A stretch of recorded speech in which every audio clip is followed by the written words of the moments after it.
So what we're doing for 4th of July weekend is doing all Bruce songs. Last weekend for Pride Weekend, we did all Madonna songs. And Madonna's to Amy what Bruce is to me, I think. Very formative influence, not just on music, but your life, right? And who you want to be in the world and who you project yourself as. And the thing about Bruce for me was, and this is going to be important in the songs we're talking about, is that I grew up listening only to oldies radio until I was like 7th grade, right? Right. And when I heard Bruce for the first time really in high school, he seemed to be like melting all of those songs, all of those bands and singers on oldies radio into one thing for him to sing against. And that's how he found his sound. In the mid-'70s on the Born to Run album, that was his third album. The first two albums have been a flop. And this was his last chance to have a hit before the label dropped him. And so he decided like what he was going to do was have a backing band, backing music that sounded like Phil Spector, vocals that sounded like Roy Orbison, and then lyrics that sounded like Bob Dylan. That was him. And this was all just like 10 years ago from that point. It wasn't that long ago that all those songs were popular. Right. It'd be like now saying like, oh, mid-2015, and I'm going to take Taylor Swift from back then, melt it with Sam Smith. I don't know, it's kind of weird to think about now because time passes so much faster in pop culture. Yeah. But back then, I mean, every year was a different movement. Every year was a different thing going on, right? So when I first heard it, it was familiar already. That was what Bruce did, like synthesize all these things. Synthesize. And the thing is, when you try to talk about Springsteen nowadays, especially online, the conversation's very heated because he's been very vocal the last 10 years about his dislike of and Bruce has always been a left-wing guy. So whenever you mention him online, people are like, guy, you know, on the side. So it's tough. But that's not what I want to talk about. I'm doing Bruce for 4th of July weekend, not because I want to get into the politics of it all, but because he represents a certain kind of Americana. Where I really read into that was how he took those oldie songs as a jumping point off for talking about women and talking about sex. In his songs, it's a lot more graphic than what was being talked about back then. Like a lot of those oldie songs, like the Ronettes and the Phil Spector stuff, it's the equivalent of like the old movies that would pan away as the kissing scene was going on, and then the you had to door use your shuts imagination. or whatever. Yeah. But with Bruce songs, like he stays in there a little longer, not the whole time, like "Justify My Love" or something. But sure. He's in there a little bit just longer. a little longer before he gets out. What I want to talk about was the theme of desire and the Catholicism running through his stuff too that we were talking about with Madonna. And so starting off, we have "Girls in Their Summer Clothes," which is a song from his 2007 album Magic. It falls in line with what he used to write about. He was reconnecting back with that, and that's why I put this and Sandy together. The second song. Okay. One's the old guy looking back, and one's the kid, you know, that he's looking back to. That's cool. I didn't want to put that. Hear that. Yeah, I didn't want to put that in your head. Yeah. And right away when I heard "Girls in Their Summer Clothes" in 2007, I was just about to turn 30. I think it was 29, and I already felt old, right? You know? You talk to these 20-year-old kids, you know, right? They're like, I feel so old right now. And now we're like, man, just wait, you know? Our parents would say that too, you know? Yeah, exactly. Yeah, but this really caught that vibe for me, and no matter how old I got and how older I felt, the song I still relate to.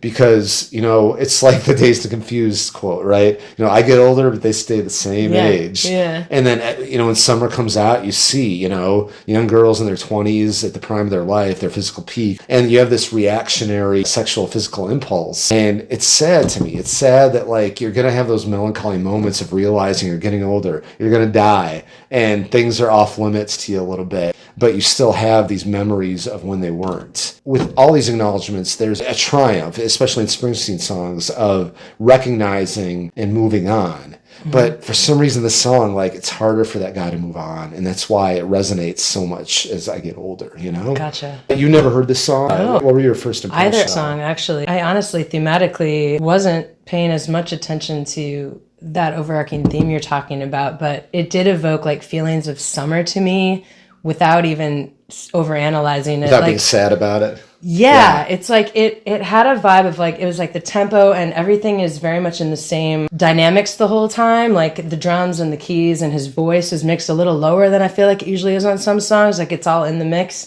And it just felt very like, oh, this is like a chill summer song. And I felt like I could be roller skating on like boardwalk or something. It gave me like ocean vibes, but maybe like East Coast ocean. Like, am I in Atlantic City right now? I was getting that sort of thing. Like that freedom you feel when you're finally out of fucking school. and you can just put your roller skates on and go outside. It's nice enough. You know, I was getting those vibes when I was listening to it. It gave me a feeling of nostalgia without even really knowing what he was talking about. I mean, this is exactly what I was hoping for, like how that came across without, you know. Yeah, well, because the song doesn't have to be read in the way I was saying. You know, it doesn't have to be the sad thing. It's like you're saying.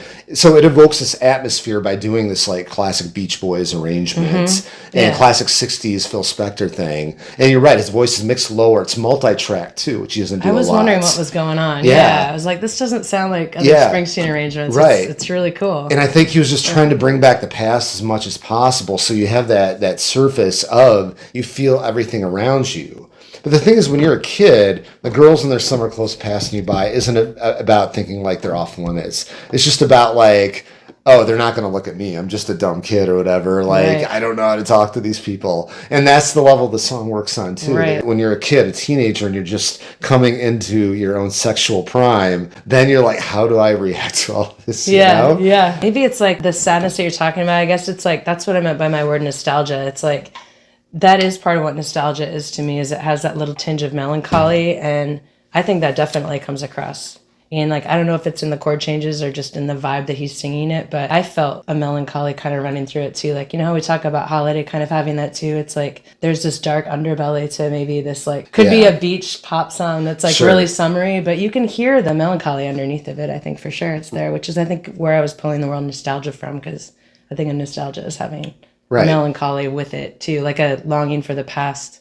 Absolutely. Nostalgia can be a thing if you linger too long. It is painful and it distracts you from the present and appreciating the present. But if you use it as a source of reflection, a source to learn from, to not make the same mistakes over and over, then it can be a tool of value, you know? And in the song, lyrically, we get to the point where in the bridge going to the third verse, where he's at a diner and the waitress says, "Penny for your thoughts, my poor Bill," because this guy's just sitting around being sad. And then he talks about, "She went away, she cut me like a knife," you know? And then that's where we get to the third verse, where it really hurts to see the girls in their summer clothes because the person he loved is gone, and now they're just rubbing it in, you know, seeing what he's lost in terms of youth, in terms of love. But it ends on a slightly up note. Things are going to go my way, he says at the end of the song. He believes, because it's hard not to feel that when you're surrounded by what you're talking about, this summer myth, you know? I did like the bridge too. Isn't that like all the jangly stuff comes into Frankie's like it does the chord change diner, too. And there's like a glockenspiel all of a sudden, and there's like tambourine. I wanted to not forget to tell you I really liked the bridge. Well, he resists using the glockenspiel like later in his songs because he did Run or whatever. He did so much when he was younger. And he was so much associated with it. But this was a callback to it. That's like our song of the day. week, and like Follow, check out our link tree for full playlists for all the songs of the day.